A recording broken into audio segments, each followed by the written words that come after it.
Amigos, una vez más, bienvenidos a XC1 Golf India Tango, afición por la comunicación. Esta vez quiero llenarlos de información en un tiempo muy corto, así que vamos a ir pasando de tema en tema muy rápido. Lo primero que tengo que pedirles es, allá abajo, no se les olvide darle clic a suscribirse y a la campanita, porque así van a poder saber cada vez que salga uno de estos videos. Visiten también, por favor, nuestras redes sociales. Estamos en Twitter, estamos en Instagram, estamos en Facebook y obviamente estamos aquí en YouTube. Así que no se les olvide enlazarse a nuestras redes sociales y compartir nuestro contenido. Ahora, vamos a pasar al primer tema. ¡Vámonos! Voy a tardarme poquitito, pero gracias a todos ustedes, porque sin ustedes no sería posible este programa. Dentro de este camino que ha sido corto pero intenso, me he topado con sorpresas maravillosas. La primera, y por la cual estoy muy agradecido, es gracias, Syscom, por mencionarme en tus redes sociales, por voltear a ver este proyecto, porque eres una empresa impresionante y que siempre ha apoyado a la radiodifusión. Seguramente habrá oportunidad de hacer cosas en un futuro.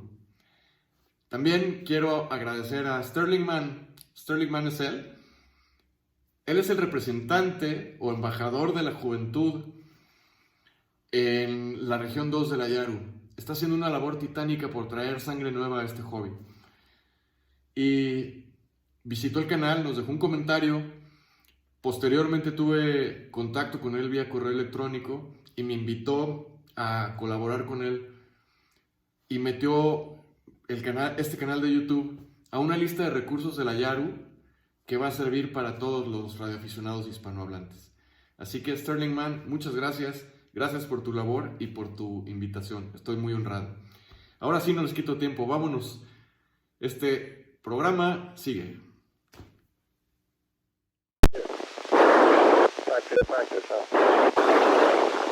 Delta Kilo 3. Actually, one K7 Delta 943. K7 1 Hotel Golf, Delta Kilo 78, 79. X-Ray Echo 1 Hotel Golf, Kilo India 7 Uniform X-Ray Tango, DN17. Yeah, 7 Uniform X-Ray Tango, Delta Kilo 7. Pues creo que ya adivinaron el tema de hoy, es comunicaciones vía satélite. Este programa no pretende más que hacer un ligero acercamiento al tema, porque es un tema apasionante y es un tema que da mucho de qué hablar.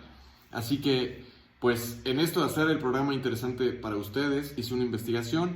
En esta investigación me puse en contacto con amigos radioaficionados que sé que se interesan en esto y que lo están haciendo actualmente.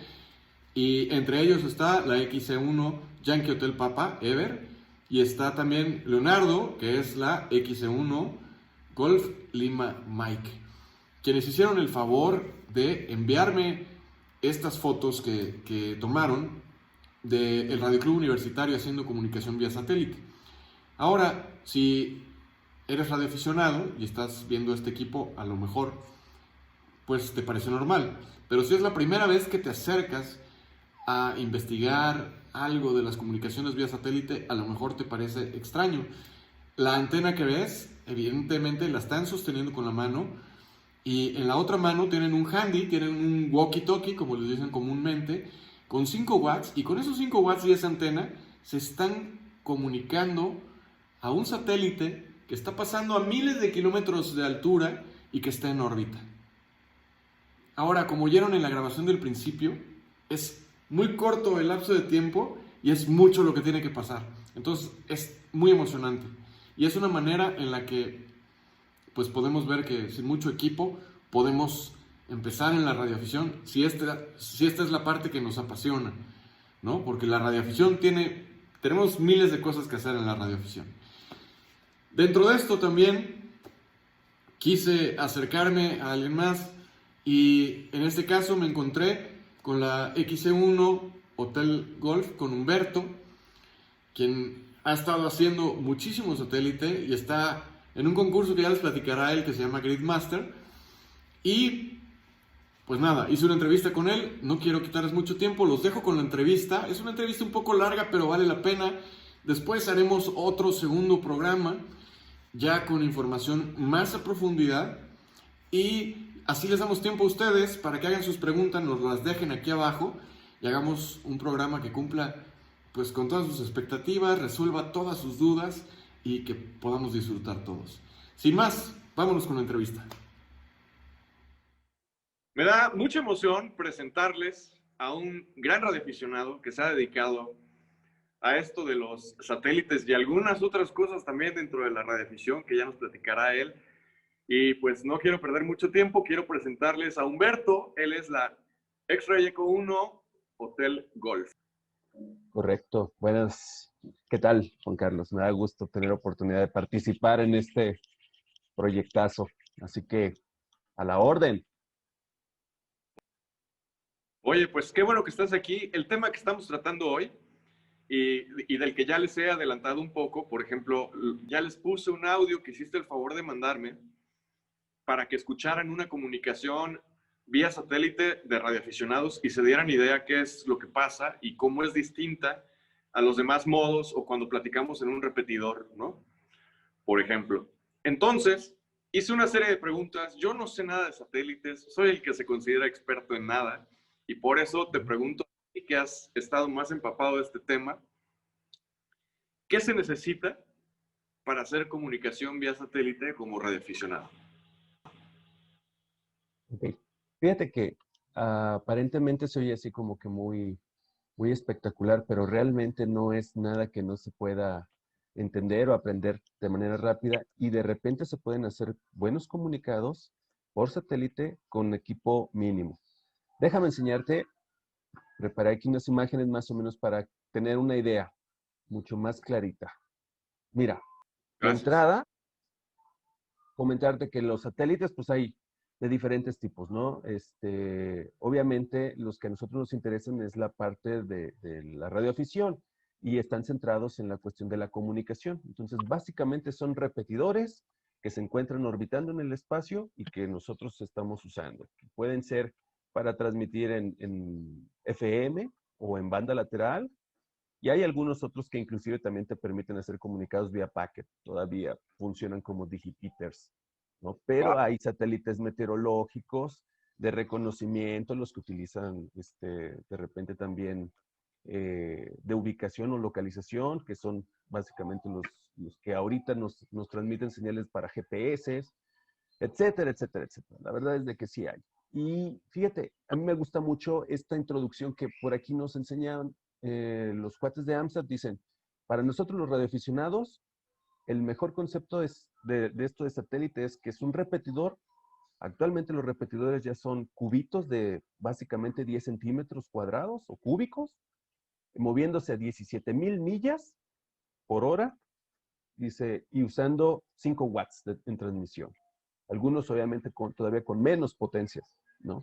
Entonces, es básicamente eso, estar utilizando un repetidor, ya sea en banda lateral o en FM, y obviamente dependiendo del tipo de satélite el que quieras transmitir o con el que quieras utilizar, será el equipo que necesites. Pero nos vamos a centrar en el básico, que es el de banda lateral, ¿no?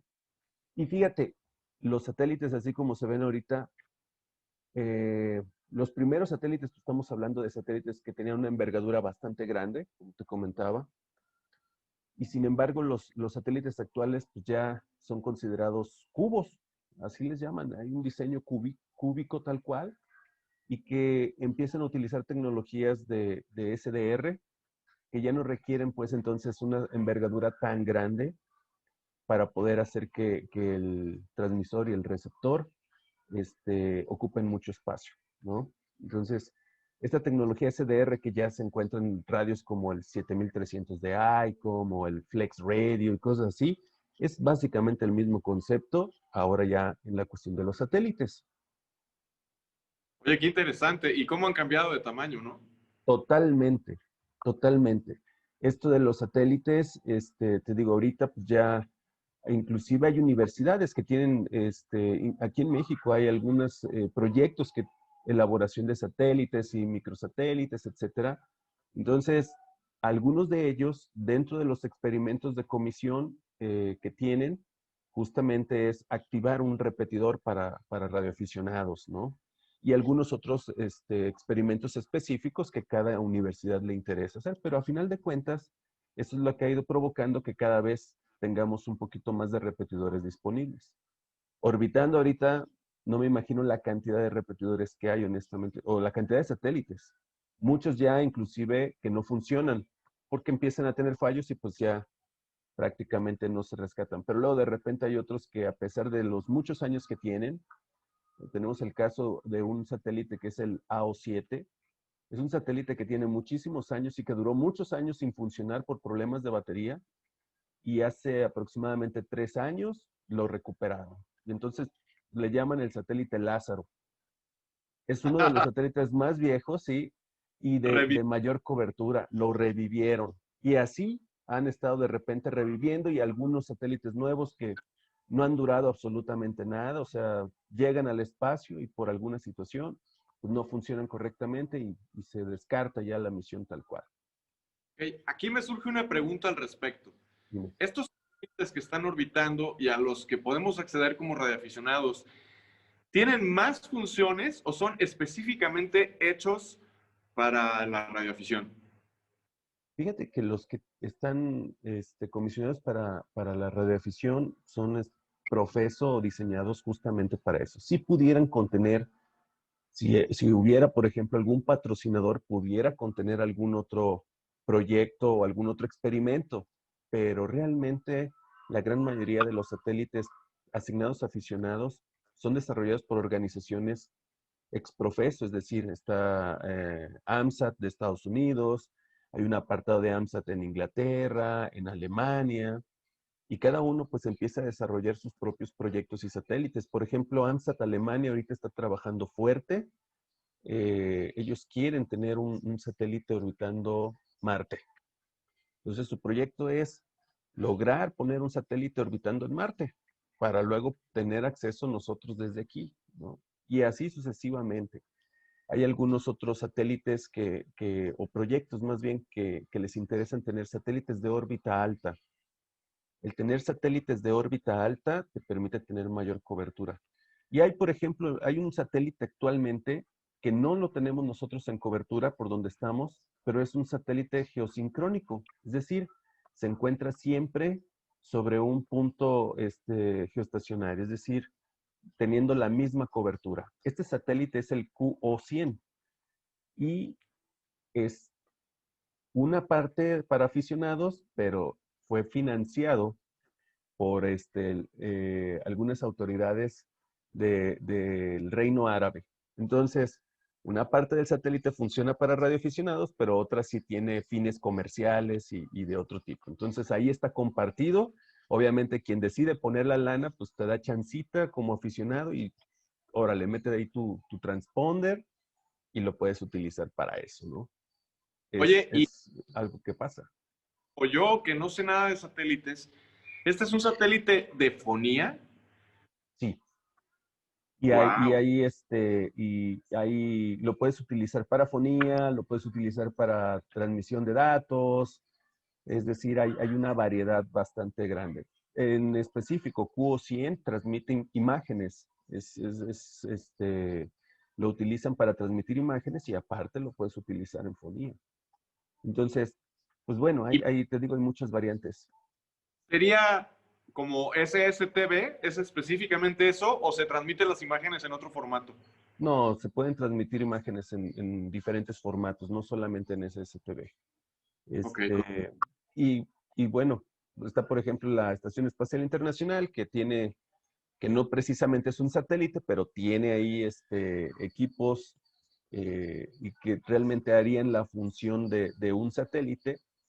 En algunas ocasiones está activo el repetidor de banda cruzada, en algunas ocasiones está el Digipeater, y en otras ocasiones, cuando tienen por ahí algún evento conmemorativo, los rusos ponen a transmitir televisión de barrido lento o el SSTV, ¿no? Y es lo que de repente ahí estamos tratando de cachar. Muy bien. Sí, de hecho he sabido de varios compañeros de nosotros que han logrado bajar las imágenes, han recibido certificados al respecto, presentando la imagen en determinada página web. Y es una rama más de la radioafición que me parece que tiene una amplitud impresionante para mucho de lo Sí, así es. Y fíjate, los satélites más sencillos para operar para nosotros como radioaficionados y que no requerimos muchos requisitos son los satélites que transmiten en banda, en FM.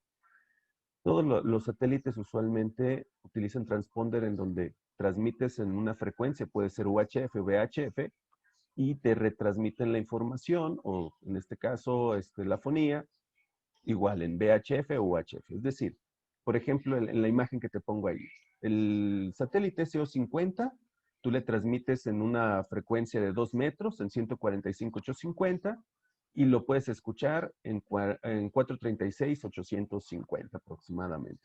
¿Sí? Entonces, lo único que ocupas es ahora sí que un radio dual bander para cubrir ese requisito, ¿no? Esto sí es importante, fíjate, cuando nosotros queremos hacer algún comunicado por satélite, tenemos que considerar el efecto Doppler.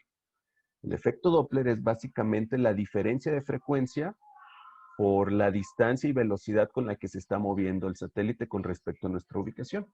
Entonces, cuando el satélite está iniciando su cobertura hacia tu ubicación, usualmente vamos a notar que la frecuencia de transmisión va a estar entre 9 y 10 kilociclos por arriba de la frecuencia nominal asignada.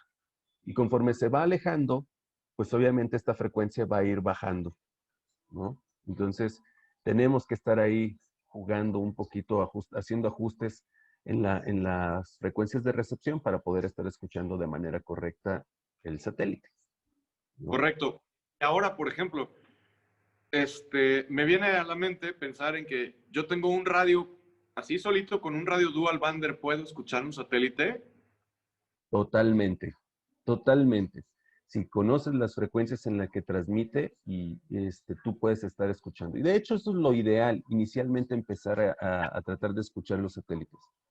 Ahora, lo malo es que las antenitas de repente que tienen los dual bander, los portátiles como el Baofeng o un Kingwood o Icom, de repente no tienen tan buena ganancia como para alcanzar a escuchar correctamente el satélite. Y por eso sí se requiere una antena adicional o un poquito, que te dé un poco más de ganancia.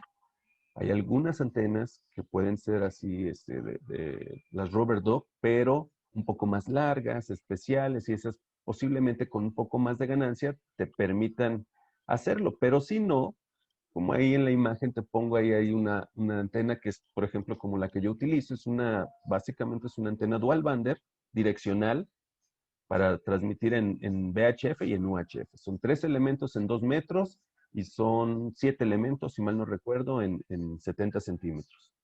Entonces, Wow. básicamente lo que hacemos es conectar la antena externa a tu portátil y con eso tienes para poder empezar a jugar con la cuestión de satélite. Tal Muy bien. cual.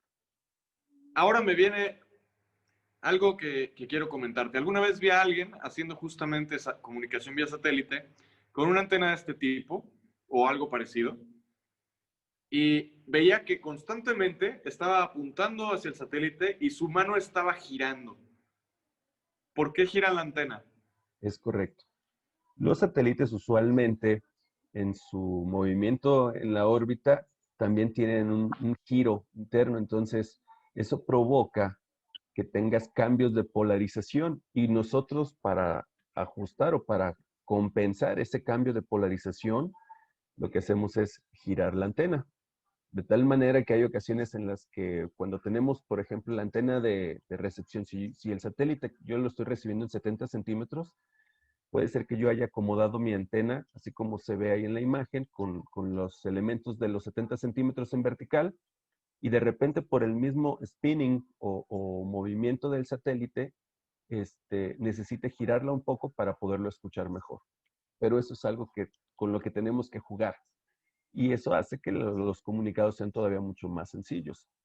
El efecto del spinning o el desvanecimiento por diferencias de polarización pueden llegar a ser hasta de 20 decibeles. Entonces, por eso tienes que estar jugando bastante ahí con la antena.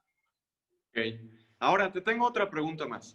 Dime. Estamos hablando, los satélites son objetos en movimiento que empezamos a captar a partir, digamos, de un horizonte y perdemos cuando caen en el otro horizonte. Es correcto. ¿Qué tiempo dura ese trayecto? Depende de su órbita. Si la órbita es baja, el tiempo se acorta. Ahí te estaba enseñando. Esos son equipos que se pueden utilizar para hacer transmisión o comunicados en satélite.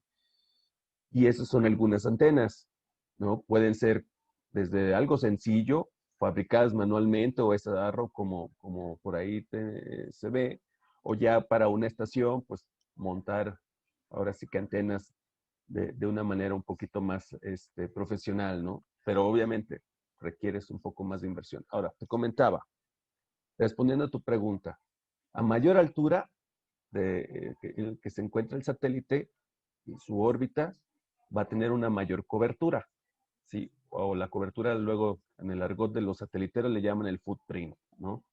¿Eh? Entonces, si el satélite en cuestión su órbita está a una altura elevada, pues el footprint es mucho mayor. Si el satélite se encuentra en una órbita baja, ¿sí? Pues el footprint va a ser mucho más reducido. Entonces, por ejemplo, en el caso de la Estación Espacial Internacional, la órbita está aproximadamente sobre los 400 kilómetros. Y eso Wow. provoca que aproximadamente un pase de la Estación Espacial Internacional tenga una duración entre 8 a 10 minutos aproximadamente. Si pasa justamente por encima de tu ubicación, puede ser que dure un poquito más, ¿no? Pero 15, 20. máximo estamos hablando de 12 minutos, 15 minutos a lo mucho. ¿Sí? Pero sí, estamos hablando pues de satélites de órbita baja. Hay algunos que son satélites un poquito más elevados, entonces pues obviamente tienes una cobertura un poquito de mayor tiempo, pero 15 minutos a lo mucho. Cuando te comentaba del satélite que se encuentra geosincrónico, el QO100, pues ese está siempre disponible, así que ahí tienes siempre disponible el satélite y nada más es cuestión de apuntarle y órale, le das sin problemas. Ya, ¿no? O sea, tienes que estar allá en Arabia Saudita o no sé dónde está. Así es, de hecho, la cobertura por la que se encuentra, como originalmente fue diseñado para transmisión de datos, precisamente, está a una gran altura y tiene cobertura, pues no nada más de Medio Oriente, sino alcanza inclusive a cubrir una parte de Europa y de África. Entonces, sí tiene una muy, muy buena zona de cobertura. Y Impresionante. obviamente, sí, y las estaciones, todas las estaciones que se encuentren dentro de esta zona de cobertura tienen posibilidad de lograr comunicados entre ellos. Eso es lo más interesante. Pues como ves, por ejemplo, aquí en esta imagen donde se ve eh, el mapa mundi, la zona que se ve o ese círculo que está más iluminado sería el footprint o la zona de cobertura. Y todos los países, por ejemplo, que están dentro de esa zona de cobertura, tendrían posibilidad de lograr hacer comunicados entre ellos. Ok, entonces, recapitulando un poco, si yo tengo un radio dual bander con una antena Robert Dog, así la que viene, yo puede que sea posible que escuche un satélite. Sí, sí puede ser posible, Sin embargo, no es una antena diseñada para eso. totalmente.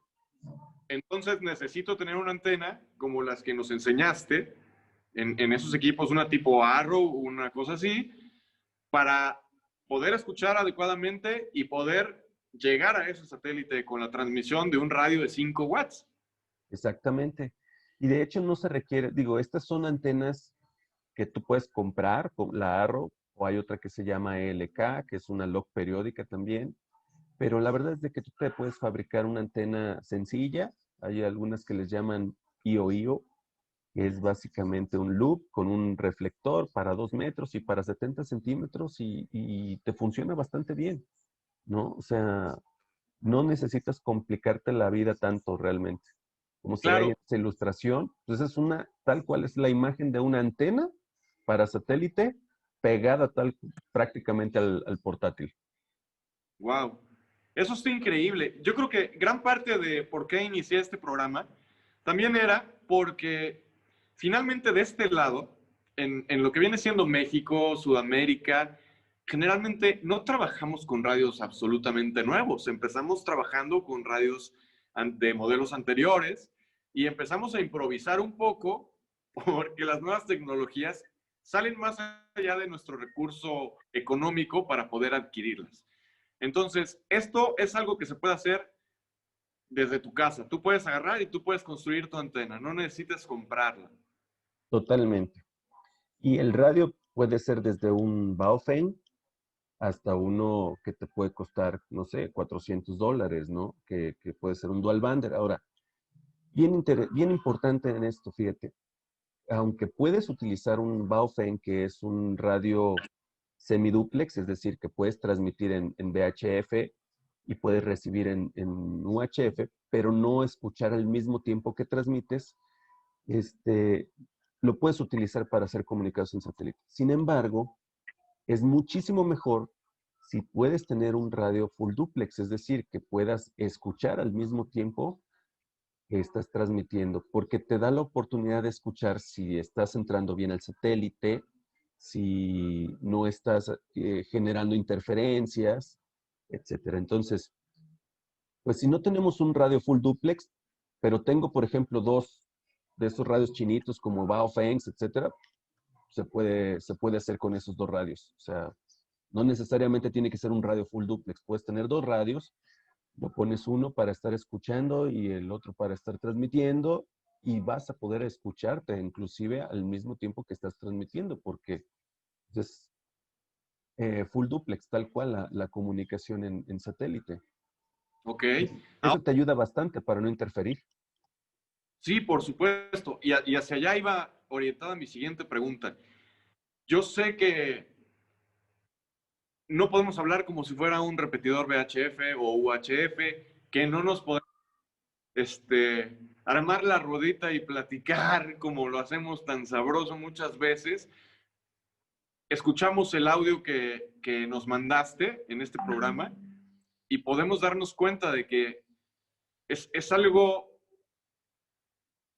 como un pile-up, ¿no? Tal cual. Así de, es mucha gente la que quiere llegar a ese satélite, escucharse, y aparte, no sé si pudieras explicarnos un poco qué fue lo que oímos, ¿no? Porque no es la transmisión acostumbrada que yo escucho en DMR o en VHF u UH. ¿Qué es Sí, lo que se reporta en una transmisión de ese tipo? bueno, mira, de entrada usualmente un comunicado en satélite, como comentábamos, pues es un repetidor que tienes poco tiempo disponible. Entonces, obviamente hay muchas estaciones queriendo hacer uso de él.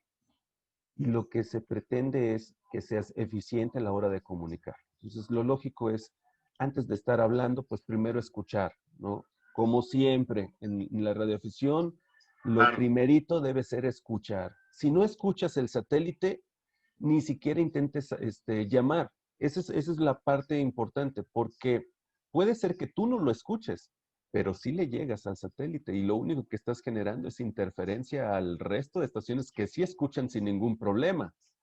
Y eso Wow. pasa muy, muy seguido. Sí, me quiero imaginar que sí, ¿no? O sea, si inocentemente yo agarro un radio y transmito en la frecuencia del satélite, pues me va a escuchar medio mundo que esté pendiente de ese satélite. Y no los voy a Tal dejar. cual. Tal cual. Entonces, Fíjate que nos escuchan mucha gente, ve este programa y están queriendo meter. Entonces, a lo mejor, si les está emocionando esta parte de comunicación vía satélite, como bien dices, en todos los aspectos del radio, lo primero es escuchar. así es. Como estamos hablando de una transmisión en un repetidor, usualmente se obvia el intercambio de señal. Es decir, ya no habría necesidad de decir, te estoy escuchando 5.9, como normalmente lo haríamos en HF. Es parte del protocolo y habrá radioaficionados que te digan, no, yo sí lo voy a hacer. Ok, no hay ningún problema. Pero normalmente, al menos en el hemisferio norte, lo obviamos. Ok. Lo que sí es importante es, tú generas o tú identificas tu estación y también identificas el lugar específico en donde tú te encuentras. Y para esto utilizamos el grid square o esta cuadrilla, o algunos otros le llaman Maidenhead Grid Square, que es básicamente la división geográfica de todo el mundo en cuadritos, ¿sí? Es mucho Ok. más sencillo. Una medida especial. Sí, y si mal no recuerdo, es 1 grado de latitud por 2 de longitud. Ok. Entonces, cada cuadrito tiene una asignación. Usualmente es un par de letras, luego un par de números, y luego le asignan otro par de letras y así. Pueden llegar a tener 6, 7, 8 dígitos aproximadamente. Wow. Entonces, por ejemplo, un comunicado usual entre tú y yo en satélite sería, si yo te escucho, te llamaría XE1 Golf India Tango, de XE1 Hotel Golf en Delta Lima 80. Delta Lima 80 es el lugar en donde yo me encuentro, que es la ciudad de Guadalajara, y es el grid que tiene, ¿no? Y entonces tú me responderías, XE1 HG de XE1 Golf India Tango, y yo estoy en Eco Kilo 09, porque ese es el grid que le corresponde a tu ubicación, ¿sí? Ajá. Finalizaríamos con, ok, XE1 Golf India Tango de XE1 Hotel Golf, pues L gracias 73. Ese sería un comunicado simple. Y eso es todo, porque aparte estamos hablando de que el tiempo de recorrido del satélite es un tiempo muy corto. Al mismo tiempo hay muchísimos radioaficionados que quieren hacer contacto con el satélite. Y bueno, yo quiero imaginarme muchísimos. Sabrás decirme mejor que nadie, ¿hay mucha gente haciendo satélite aquí en México? Fíjate que aquí en México lamentablemente no tantos como quisiéramos o pudiéramos. Creo que habremos en promedio unas 12, 15 estaciones en México que de repente estamos activos. Menos de 5 constantemente activos, pero sé que hay más estaciones que en un momento dado pueden o tienen el equipo para salir y activar satélites, ¿no? Eso es algo que...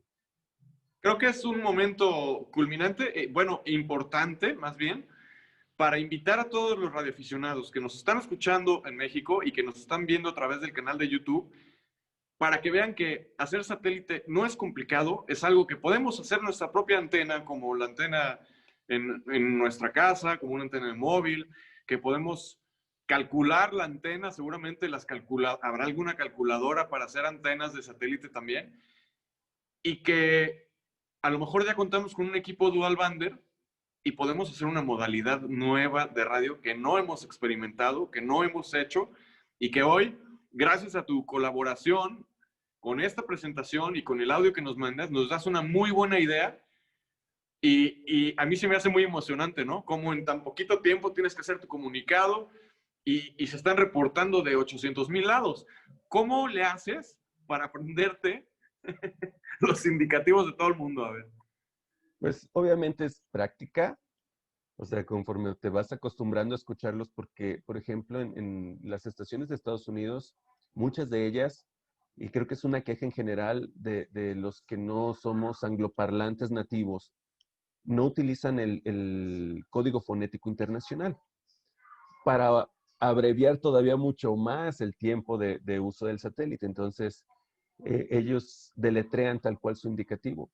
Pero es cuestión de práctica. Y cuando ellos se dan cuenta que hay estaciones que no hablan inglés directamente, saben que deben de utilizar el código fonético internacional, porque muchos de ellos también les interesa comunicar con nosotros, a final de cuentas, ¿no? Ahora, hay ocasiones en las que los satélites no te crees que están tan demandados, y entonces sí te puedes dar el lujo de platicar y cómo está el clima y toda la cosa, ¿no?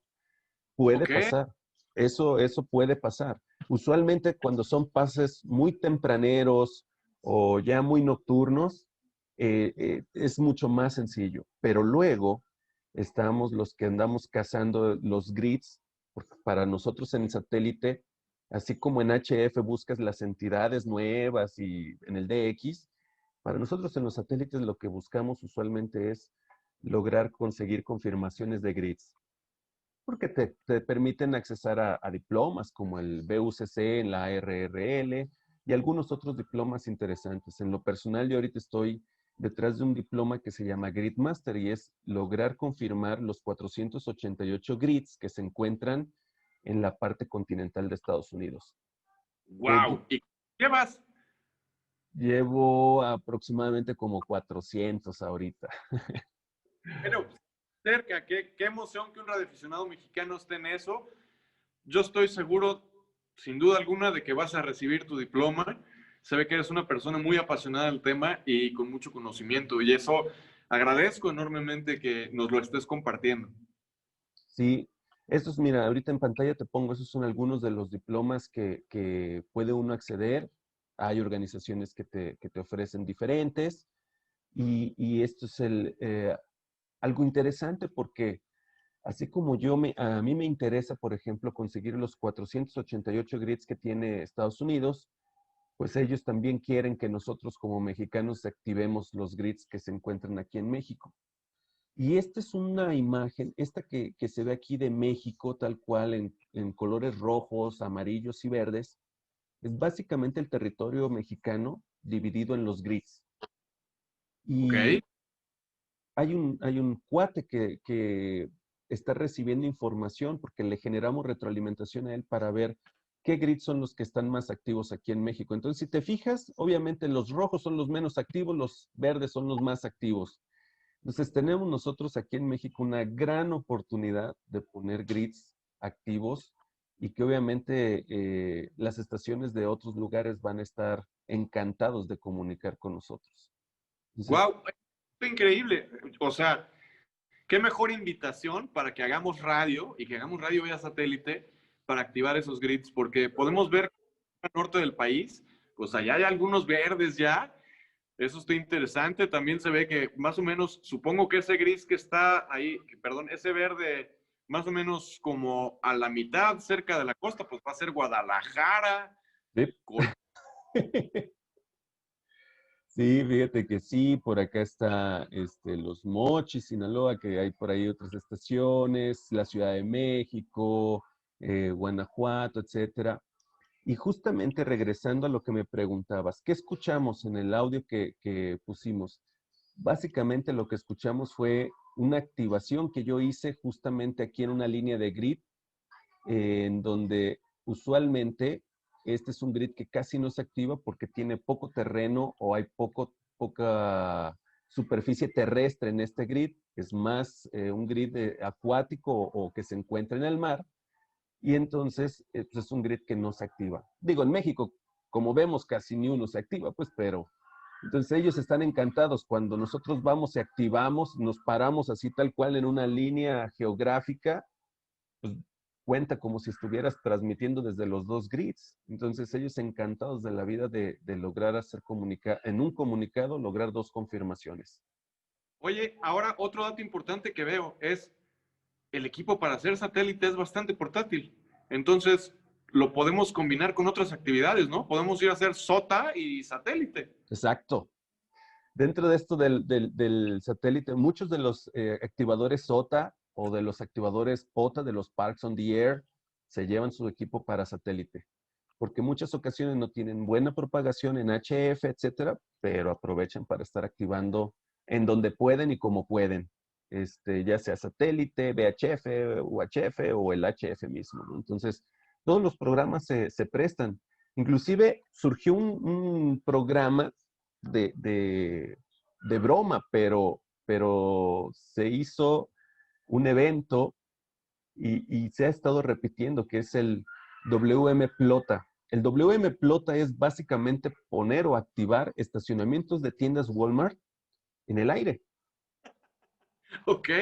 Y eso se da curiosamente porque muchísimas de los estacionamientos de tiendas Walmart, curiosamente, están en líneas de grid. Entonces, de ahí surgió la onda esta y por eso ahí se ve una imagen de un chavo trepado en un carrito de Walmart, justamente ahí en el estacionamiento de Walmart, activando un satélite y así tal cual es lo que necesitamos. Es un portátil, tu antenita, tus audífonos, tu grabadora y la grabadora sí vale la pena tenerla porque luego tienes que estar haciendo comunicados muy rápidos, como lo vimos en la grabación, y pues es difícil que tú estés hablando, sosteniendo un radio, una antena y luego todavía escribir al mismo tiempo para luego pasar al libro de guardia tus comunicados, pues está complicado. Entonces es preferible grabar tus comunicados, todo el pase y ya después con tranquilidad sabes con quién comunicaste. Ok, ahora una pregunta al respecto. En la comunicación vía satélite, ¿también se confirma vía tarjeta QSL? Sí, sí se confirman los comunicados vía tarjeta QSL, pero también es muy apreciado que las estaciones tengan su cuenta en el Log of the World. Es decir, que puedas generar confirmaciones de manera electrónica. Log of the World ha sido para los que son diexistas y dentro del mundo de la radioafición que les gusta buscar diplomas, ha sido un aliado impresionante porque muchas ocasiones evitas una burocracia muy grande para lograr acreditar esas confirmaciones, ¿no? Es decir, yo tengo unos grids que quiero confirmar en tarjetita, se la tengo que mandar a un QSL Card Checker, él da fe y legalidad de que sí son reales, tiene que mandar la información a la ARRL, etcétera, etcétera. Entonces es un rollo. Y de viejo, ¿no? Totalmente. Entonces es bonito tener la QSL, sí, pero te facilita la confirmación electrónica vía Log of the World te facilita la vida para tener acceso a tus diplomas sin obviando esa parte. Y obviamente si quieres intercambiar tu tarjeta, habrá quien sí le llame la atención, habrá quien ya no le llame la atención, tener las tarjetitas, pero pues eso es opcional a final de cuentas, ¿no? Ok, ahora, por ejemplo, el mapa que generaste, ¿cómo me puedo dar cuenta yo? ¿Cómo puedo yo buscar? Creo que aquí van dos preguntas en una. Yo quiero conectar con un satélite, quiero hacer comunicación vía satélite. ¿Cómo voy a saber a qué hora pasa el satélite? ¿Por qué va a pasar? Y que a cuántos grados de inclinación, y que si la Tierra, y que si el norte magnético y el norte real y todo esto. ¿Cómo lo voy a saber? Ok, hay aplicaciones que puedes descargar para tu computadora, una laptop o inclusive para tu teléfono y no necesariamente son de paga. Hay una aplicación, por ejemplo, para Android que se llama AMSAT Droid, si mal no recuerdo. Inclusive déjame ver, por aquí tengo mi teléfono. Ah, sí, justamente se llama AMSAT Droid Free. No sé si se alcanza a ver. Es esta. Sí.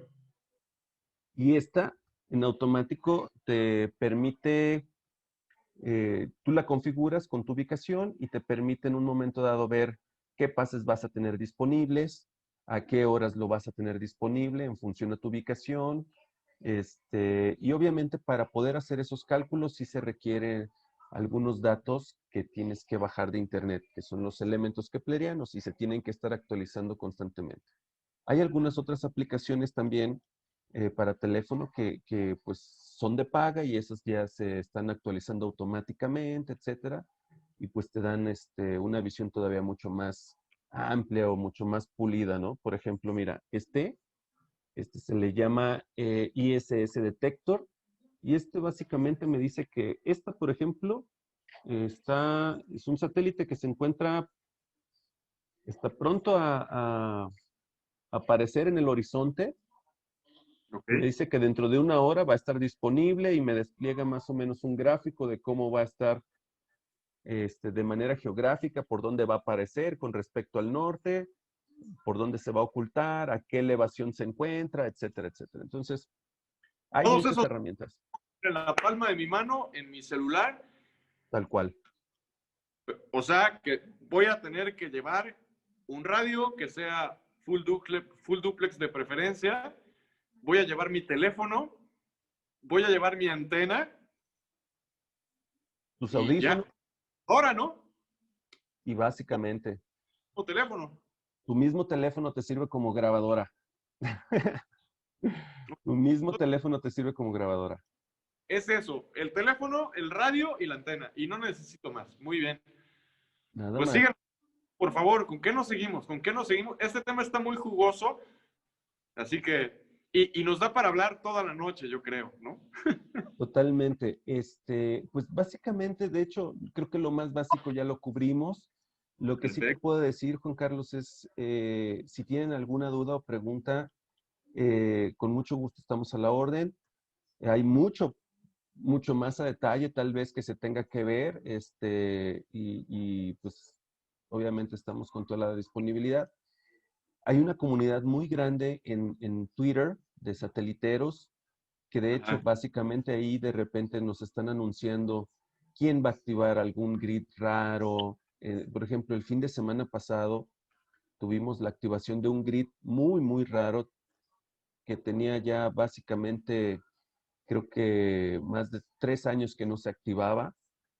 Es un grid que se encuentra por acá, muy cerquita de Chihuahua. De hecho, la gran mayoría del territorio se encuentra en Chihuahua, ¿Ah? pero pues es una zona medio complicada aparentemente para llegar. Entonces, los cuates de Estados Unidos entran ahí por un parque nacional que se llama Big Bend y se encuentran o tienen que posicionarse básicamente a 3 millas del Río Grande para poder activar específicamente ese grid. Y no sabes la cantidad de gente que estábamos esperando que se activara, porque realmente no hay usualmente operaciones de satélite en esa zona, obviamente, ¿no? Claro. Entonces, Y seguramente con el tiempo vamos a ver más grids en verde aquí en México y vamos a tener nuestros grids más deseados, ¿no? Porque esto es como una expedición, como salir a hacer sota, pero... Y aquí viene una pregunta que la verdad es que la estoy pensando en el momento y es, ¿tú crees que en los satélites está el futuro de los repetidores?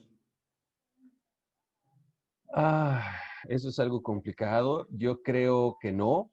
Yo creo que es una parte, tienen su espacio muy importante, pero también los satélites a nivel terrestre, perdón, los repetidores a nivel terrestre van a seguir teniendo su gran espacio. ¿Qué va a cambiar o qué seguirá cambiando? Pues obviamente las tecnologías y la manera como nos estamos acostumbrando a comunicar. Tendemos, si tú observas, a que cada vez la fonía sea menos porque se vuelve un poco más eficiente con baja propagación en lograr hacer buenos comunicados o comunicados a muy larga distancia. Pero el hecho de intercambiar de manera en fonía, este, pues creo que eso no va a morir. Se va a estar evolucionando. Los repetidores, a final de cuentas, lo hemos visto ya a través de DMR, a través del IRLP, etcétera, etcétera, que se ha buscado que tengan una mayor cobertura. Muy posiblemente vamos a buscar o vamos a tender a tener satélites en órbitas más elevadas, en órbitas como lo pretenden los señores de AMSAT-DL, ya en Marte, por ejemplo. Eh, pero bueno, esto de la radioexperimentación te da para muchísimo, ¿no? Alguien por Claro. ahí comentaba, y ya que termine el Gridmaster, luego, ¿qué hago? Pues puedes voltear a otra zona, ¿no? Te puedes hacer rover y activar todos los grids que quieras, ¿no? Te puedes voltear a ver 6 metros. En otro programa, quizás, o en este mismo, que nos des una breve descripción de qué es el rovering, ¿no?